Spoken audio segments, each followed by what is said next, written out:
साथियों, प्यारा हिंदुस्तान न्यूज़ 24/7 में आपका स्वागत है। मैं हूं आपका अपना पत्रकार कड़क सिंह और आज हैं हमारे साथ डॉक्टर दीपक राठी जी जो पीएचडी हैं मास कम्युनिकेशन में। तो हम बात करते हैं डॉक्टर दीपक राठी जी से और आज का हमारा टॉपिक है डॉक्टर साहब के साथ चर्चा करने का कोरोना। डॉक्टर साहब नमस्कार। नमस्कार। नमस्कार सभी दर्शकों को भी नमस्कार। अच्छा, थैंक यू डॉक्टर साहब। डॉक्टर साहब, आपने बहुत पहले यानी कि मैं कहूँ अप्रैल में आपकी मैंने एक स्टेटमेंट सुनी थी। आपने कहा कि कोरोना कोई बीमारी ही नहीं है। तो क्या किस बेस पे आपने ये कहा, आप बताएंगे हमारे दर्शकों को क्या है ये सच्चाई, क्या है क्या? हाँ बिल्कुल बताएंगे, क्योंकि हाँ जी, हाँ जी। कोई भी अगर बीमारी है, इन्होंने जो एपिडेमिक है ना घोषणा की WHO ने, तो WHO की एक है ना डेफिनेशन है महामारी की कि आपके इस साल उस बीमारी से कितनी मौतें हुई हैं, उसके बाद ही आप उसको महामारी का डिक्लेयर करोगे। आपने पहले ही वो महामारी डिक्लेयर कर दी। आप अगर डाटा उठाओ, भारत का भी डाटा उठाओ, 2016 में कितनी मौतें हुई हैं, 17 में कितनी मौतें हुई हैं, 18 में कितनी मौतें हुई हैं अलग अलग बीमारियों से। अच्छा। आज कोरोना से जो मौतें हो रही हैं, आपका एक्सीडेंट हुआ उसके बाद भी उसका टेस्ट करवा लिया तो ये भी है ना कोरोना से मौत हो गई। एक्सीडेंट से वो है ना मर चुका है, लेकिन उसको बता रहे कि है ना कोरोना से डेथ हो गई। नहीं, आज तो हालात डॉक्टर साहब दूसरे, आपने तो 8-9 महीने पहले मार्च अप्रैल में मैं उस टाइम की बात कर रहा हूँ जबकि पूरी दुनिया में हाहाकार मचा हुआ था उस टाइम। हाहाकार तो सिर्फ मीडिया ने मचाया था। अच्छा। और आपको भी पता मीडिया से ही चला होगा, जनता को भी मीडिया से पता चला होगा। आसपास कोई है ना बदलाव आया नहीं। कोई आदमी आपने चलते चलते मरा हो, चलते चलते अलग कोई सिम्टम्स आए हो, तो महामारी कैसी? तो मतलब आपका ये कहना है कि कुछ नॉर्म्स होते हैं WHO के, उनको उन पे बिना खरे उतरे ही उन्होंने डिक्लेयर कर दिया इसको। एक्चुअली जो WHO का डायरेक्टर है, हाँ जी, टेड्रोस, अच्छा, वो खुद MBBS MD नहीं है। अच्छा।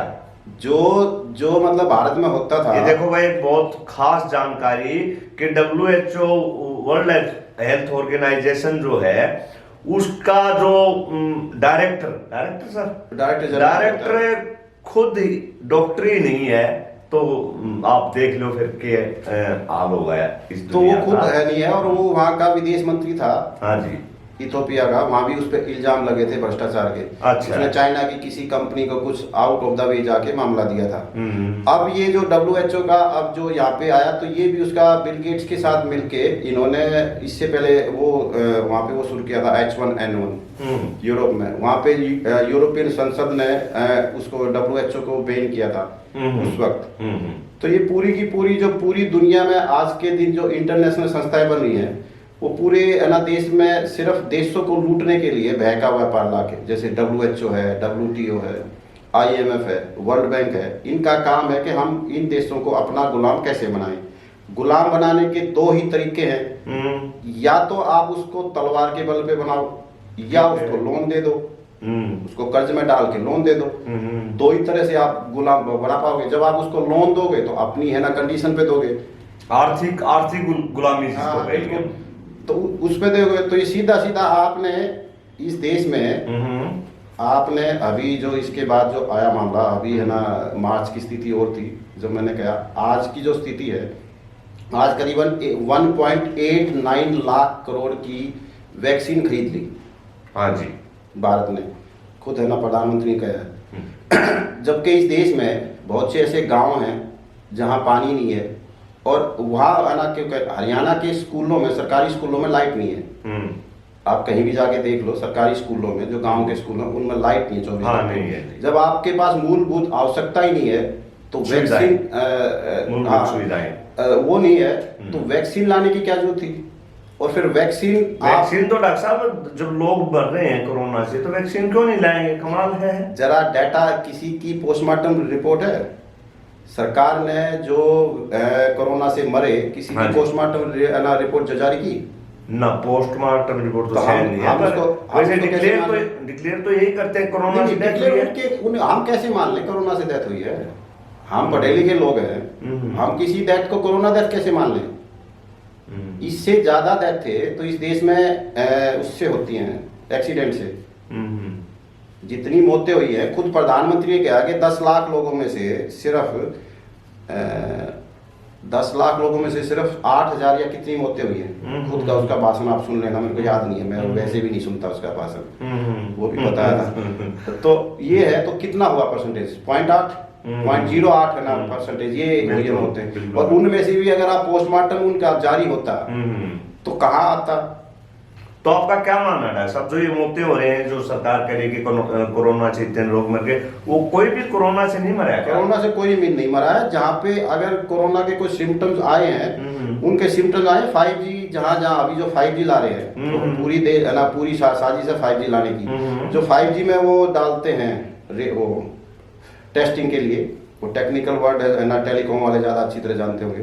टेस्टिंग में उसमें जब रेडिएशन वगैरह डालते हैं तो उससे जो सिम्टम्स आ रहे हैं वो है कोरोना के। और आगे यही कहेंगे जब 5G आएगा तो 5G से लोग बीमार होंगे, चलते चलते गिरेंगे, उनका डीएनए पे इफेक्ट होगा, और ये फिर कहेंगे कि इसका वो हो गया, कोरोना आ गया। दूसरा फेज, तीसरा फेज, दूसरा आ गया। अभी जो इनका टारगेट है 31 मार्च 2025 तक का। अच्छा, क्योंकि इन्होंने 17 में 18 में इसकी कोविड की टेस्टिंग किट ले ली। किन का टारगेट है सर? इन्हीं का, वर्ल्ड बैंक वालों का, बिल गेट्स का। और बिल गेट्स के ऊपर पूरी दुनिया के लेवल पे बात कर रहे हैं। हाँ, उनका ये टारगेट है कि इस देश को दबा के लूटा जाए, हमारे भारत को। हाँ, अच्छा। ये उनकी लूट चल रही है अपने जब से आया था सिकंदर से।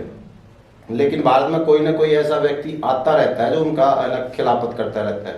जब आचार्य चाणक्य आए थे, उसके बाद है ना, अब अगर अंग्रेजों ने लूटना शुरू किया तो भगत सिंह आए, महात्मा गांधी आए, सुभाष चंद्र बोस आए, तो कोई ना कोई आता, अब भी कोई ना कोई आएगा। तो अब क्या मान ले, अब किसान आ गए। अच्छा, अब किसान आ गए। अब आप कोरोना की बात करें, मैं एक बार रोकूंगा आपको। क्या अगर WHO या WTO हमें लूटने की प्लानिंग बना रहा है, हम एक मात्र उनका मकसद है कि भारत को लूटे हमें, तो क्या हमारी सरकार अंधी है क्या? मतलब हमें लुटवा रही है सरकार जानबूझ के, या सरकार को भी पता नहीं है इस लूट का? आप ये देखो ना, आपके पास पैसा है और उसकी आप अपने आप ही कीमत कम कर दो तो सरकार को आप क्या कहोगे? इस देश में 3 बार रुपए की डिवैल्यूएशन होगी। अपने रुपए को आप अपने आप ही उसकी कीमत कम कर रहे हो तो सरकार को आप क्या मानोगे? तो सीधा ये तो आपका आरोप है सरकार के ऊपर, सरकार जानबूझ करके इस देश को लुटवा रही है। हाँ, बिल्कुल लुटवा रही है। आप ना रोजगार दे रहे, आज सारी यूनिवर्सिटीज खाली पड़ी हैं। अब राइट टू एजुकेशन एक्ट हो गया। अब राइट टू एजुकेशन एक्ट में आपने स्कूल बंद कर दिए, तो राइट टू एजुकेशन एक्ट कहाँ गया? सिर्फ स्कूलों में ही है क्या कोरोना? आपने उससे पहले जब 7 बजे तक दुकानें खुलती थी, 7 बजे तक दुकानें खुलती थी, लेकिन 8:30 बजे तक दारू के ठेके खुले। तो 7 बजे से लेके 8:30 बजे तक क्या वो शराब कोरोना को भगा रही थी? 1.5 घंटा। हाँ, 1.5 घंटा ज्यादा खुले। आपने शराब के लिए पाबंद नहीं किया। देश के प्रधानमंत्री ने, मुख्यमंत्री ने कभी ये नहीं कहा कि आप अच्छा खाओ, इम्यूनिटी बढ़ाओ। कोरोना का भय दिखा के लोगों के सिर्फ मास्क की कंडीशन लगा के इसको लूट लो, 500 रुपए का फाइन करना, वो भी मास्क लगाना। मतलब सरकार ने पहले ही पट्टी तो बांध दी नए पे, अब मुंह पे बांध दिया मास्क। नहीं सर, मास्क तो उसके बचाव के लिए ना, तो कहाँ बचाव? कैसे होगा बचाव? कैसे होगा? तो कह रहे हैं कि कोरोना की साइज जो ये बता रहे हैं, इन्हीं की बता रहा हूँ, जबकि कोरोना किसी डॉक्टर ने देखा नहीं आज तक। अच्छा, किसी ने नहीं देखा कि उसकी साइज क्या होगी, क्योंकि वायरस हमेशा अपनी शेप चेंज करता रहता है। अच्छा। ये कह रहे हैं उसकी साइज जो है ना 100 नैनोमीटर है। और मास्क की कोई कितना अच्छे से अच्छा मास्क ले लो, उसकी साइज है 300 नैनोमीटर। तो फिर कैसे बचेगा बताओ आप मुझे? तो 300 नैनोमीटर वाला सुराख में 100 नैनोमीटर वाला तो जाए ना कुछ। अब मास्क लगाने से तो पानी जा सकता है, तो कोरोना तो जाएगा। अगर ये इनकी बात मान ले तो बताओ आप, ये तो सीधा लोगों को लूटने का धंधा है। अब अंबाला में सोशल डिस्टेंसिंग, किस लिए सोशल डिस्टेंसिंग करें हम? हमारे यहाँ तो लोगों को जोड़ने का था, वसुधैव कुटुंबकम था हमारे देश में। तो हम तो पूरी दुनिया पूरे देश के लिए अच्छे के लिए काम करने वाले थे। हम सोशल डिस्टेंसिंग कहाँ जाएं? सोशल डिस्टेंसिंग करके जब हमारा मेल मिलाप होगा, कहीं शादियां करनी है, कहीं बच्चा हो गया, कहीं न कहीं कहीं मौत हो गई, तो सोशल डिस्टेंसिंग कैसे होगी इस देश में? ये देश तो ये तो वो बात कर रहे हैं कि अगर कहीं पे मौत हो गई तो उसको उसमें ले जाओ, बिजली के उसमें ना जाके छोड़ाओ। हाँ, दाह संस्कार भी तो नहीं करने हाँ। गया ना जी सर। तो हमारे यहाँ तो दाह संस्कार में पूरे के पूरे रिश्तेदार आते थे दूर पूरा से। गाँव 13वीं तक तो वहाँ उसमें पूरे गांव के लोग होते थे, पूरी जाति के लोग आते थे उसमें। सोशल डिस्टेंसिंग तो बकवास है। तो पीछे कुछ ऐसा सुनने में आया था कि जैसे पैक करके पूरी बॉडी, डेड बॉडी दी जाती है, तो इसके पीछे भी कुछ पार्ट्स वगैरह निकाले या कुछ ऐसा गोरख धंधा भी हो सकता है क्या इसके पीछे? इसमें कोरोना पीरियड में अब तक 14 लाख बच्चे गायब हैं। अच्छा। गुमशुदगी की उनकी रिपोर्ट, वो बच्चे कहाँ गए हैं कुछ नहीं पता। और वो जो गोरख धंधा आ रहा है वो हमने कहीं देखा तो है नहीं, लेकिन उनकी रिपोर्ट खूब आई। एक डॉक्टर का केस भी हुआ था, कहाँ का था डॉक्टर। लेकिन इस बीच में कोरोना काल में जब लोग हर कोई घर में थे तो 14 लाख बच्चे मिसिंग है, वो कहाँ गए? तो सर जो अभी जो वैक्सीन आई है इसके बारे में आप क्या कहेंगे? कोरोना की कुछ नहीं, सीधा सीधा जहर है, आया है। अच्छा। सीधा सीधा जहर है। इसके अंदर फॉर्मल्डिहाइड है, इसके अंदर पारा है, मरकरी है, एल्युमिनियम है, निकल है। और इस देश में अभी आपने अगर देखा हो, सीरम इंस्टीट्यूट का जो सीईओ का अभी आपने वो देखी होगी प्रेस कॉन्फ्रेंस, वो ये कह रहा है कि हमने मार्च अप्रैल में 5 लाख डोज बना ली थी। कितनी बेवकूफ़ी भरी वो, कितनी वाहियात की बात कर रहा है कि आपने पहले ही वैक्सीन बना ली। अरे जूता चप्पल थोड़ी बना रहे हो आप, वैक्सीन बना रहे हो। वैक्सीन जब बनेगी कम से कम 2 साल तक तो उसका कहीं पशुओं पे टेस्ट होगा, वहां से पॉजिटिव रिजल्ट आएगा, उसके बाद 1 साल मानव पे ना उसकी रिसर्च होगी, उसके बाद वैक्सीन आएगी। उसके बाद आप उसको। हाँ, और इस बात की क्या गारंटी है कि अगर वैक्सीन लगने के बाद अगर कोई दिक्कत आती है तो उसका जिम्मेवार कौन होगा? और जो वैक्सीन लगेगी किस डॉक्टर के प्रिस्क्रिप्शन पे लगेगी? भाई आप फार्मेसी की दुकान पे जा रहे हो तो वहां अगर आपने एक डिस्प्रिन भी लेनी है तो भी नियम ये कहता है कि वो किसी डॉक्टर की प्रिस्क्रिप्शन पे हो। हर दवाई पे लिखा होता है under as directed by RMP। Sir जैसे पोलियो की दवाई इस पे कौन, किस डॉक्टर की प्रिस्क्रिप्शन है? किसी की नहीं है। फिर मेरे पास RT है, मैं इस पे मैं RT आपको दिखा सकता हूँ। मैंने रोहतक और झज्जर के सीएमओ से मांगी थी। अच्छा। कि हम उनको सिर्फ सलाह देते हैं, लिख के नहीं देते। ये मैं आपको दे दूंगा। अच्छा। और पोलियो की बात पे जो अमिताभ बच्चन बोलता है कि 2 बूंद जिंदगी रोटी से बचेगी या 2 बूंद पोलियो से बचेगी? 2 रोटी जिंदगी ना उसकी नहीं होनी चाहिए। देश में इतने भूखे हैं बेचारे, तो उनको रोटी चाहिए या पोलियो चाहिए? तो आपका कहना है डॉक्टर साहब कि जो वैक्सीन आई है, वैक्सीन में काफी खतरनाक चीजें पा रहा है वो, कुछ मैंने सुना था कुछ चर्बी वगैरह का कुछ जिक्र। गाय की भी उसमें चर्बी है, सुअर की भी चर्बी है। वो गाय का जो बच्चा है उसको निकाल के पहले ही उसके लीवर में उसको डाल के बनाते हैं वो सीरम, ऐसा है उनका। और अभी तक उसका केमिकल एनालिसिस ये किसी को बता नहीं रहे। अच्छा। आप एक बिस्कुट का पैकेट भी लेके आते हो, उसमें पूरा एनालिसिस होता है ना, इसमें कितना आटा है, कितना मीठा है, कितना दूध है। तो हमें वो है ना दे देना केमिकल एनालिसिस वैक्सीन का। हाँ। क्या क्या है और अनिल विज से पूछ लो एक बार। अनिल विज को लगी थी, ये तो आपके सामने है। हाँ बिल्कुल बिल्कुल, हालत खराब हो गई थी, उससे पूछ ले। और अभी इतना वो है इस प्रदेश का स्वास्थ्य मंत्री है, वो PGI में क्यों नहीं रहा, मेदांता में क्यों गया? वो कह रहा था हमारे यहाँ तो बहुत अच्छी सुविधाएं हैं, हमने तो बहुत अच्छी सुविधाएं दे दी। 5 साल पहले था, 1 साल अब हो गया, क्यों गया वो मेदांता में? और अगर ऐसी स्थिति हमारे लोगों को हो गई, क्या सरकार उनका मेदांता में इलाज करवाएगी? इस बात की श्योरिटी है नहीं। ऐसी स्थिति तो फिर आप एक बात बताइए ना, जब वैक्सीन खतरनाक ही है, जब स्वास्थ्य मंत्री को लगते ही वो रिएक्शन हो गया तो उसको तो तुरंत प्रभाव से रोक देना चाहिए मेरे हिसाब से। फिर भी क्यों लगा रहे हैं? ये मारना है ना एजेंडा जो 21 है, पूरी दुनिया में आबादी 21% ही रखनी है। वो 2030 तक इन्होंने करना है, तो लोगों को मारना है। अब आप वैसे मारोगे तो इंटरनेशनल कोर्ट में आप पे केस होगा, युद्ध करोगे तो इंटरनेशनल केस में होगा, मानवाधिकार आयोग वहाँ पे जाएगा, सब कुछ जाएगा, वहाँ पे बातें होंगी। लेकिन अब आप जब उसको बीमार करके मारोगे तो हमारे देश के लोग बड़े भावनात्मक है ना कि भाई बीमार हो गया है तो भगवान की मर्जी। लेकिन उनको ये नहीं पता कि आपको मारा जा रहा है। आपको जो है ना वैक्सीन दे जाए, इनको वैक्सीन की यही तो बात है, इतनी जल्दी क्या है।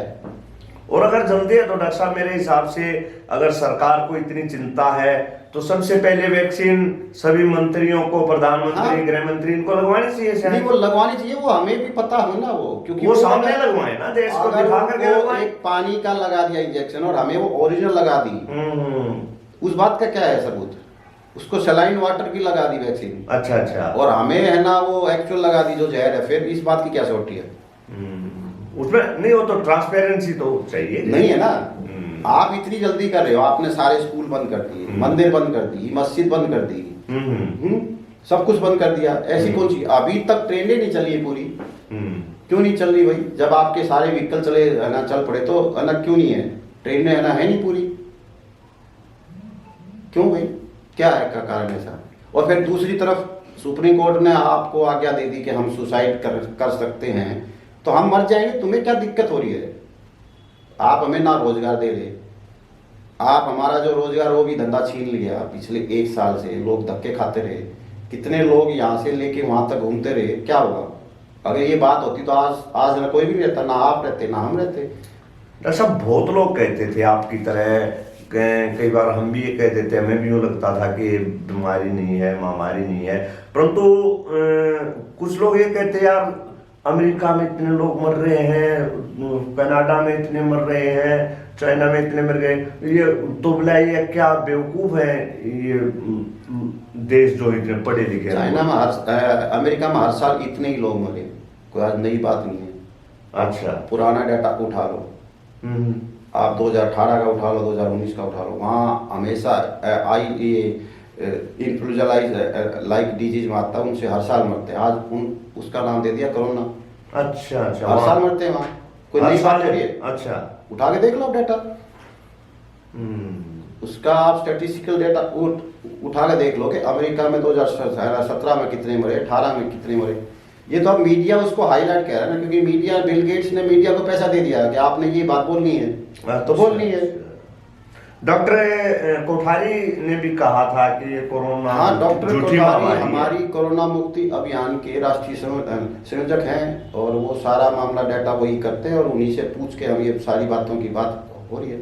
अच्छा, एमडी MBBS हैं वो। हाँ। और उन्होंने है ना बहुत पहले से उठा रहे हैं और उन्हीं से बात करके हम सारी बातें जो उन्होंने कहा था कि मैं तो बेसिकली MBBS नहीं हूँ ना। हाँ जी।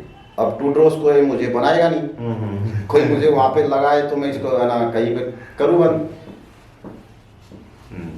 तो आपके हिसाब से मतलब कोई बीमारी ही नहीं है, हमारी तो छोड़ो बीमारी ही नहीं है। मैं आपके चैनल के माध्यम से ये कहना चाहता हूँ कि मैं 50 व्यक्तियों के बीच, हाँ जी, जो मेरा खाने की दिनचर्या है, 50 कोरोना पीड़ित व्यक्तियों के बीच मैं 1 महीना 10 दिन, जितना दिन सरकार चाहे मैं रहने को तैयार हूँ। अच्छा। अगर मुझे कोरोना हो जाए तो गारंटी देता हूँ कोई सिम्टम्स आए, और दूसरा अगर वो इसको महामारी सिद्ध कर दे तो डॉक्टर तरुण कोठारी इनको 10 तोले सोना देने को तैयार है। अगर वो सिद्ध नहीं कर पाए तो 2 तोले उनको भी देना पड़ेगा। ये डॉक्टर तरुण कोठारी का चैलेंज है, शर्त रखी हुई है। हाँ।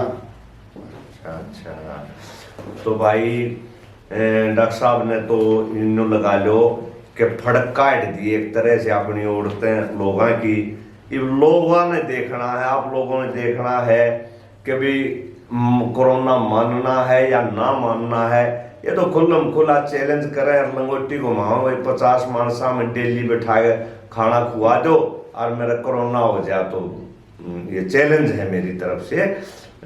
तो डॉक्टर साहब आप हमारे साथ आए और कोरोना के ऊपर जो इतना बड़ा हुआ लोगों के अंदर बैठ रहा है, शायद आपकी बात सुन के कुछ लोगों में तो हौसला बढ़ेगा।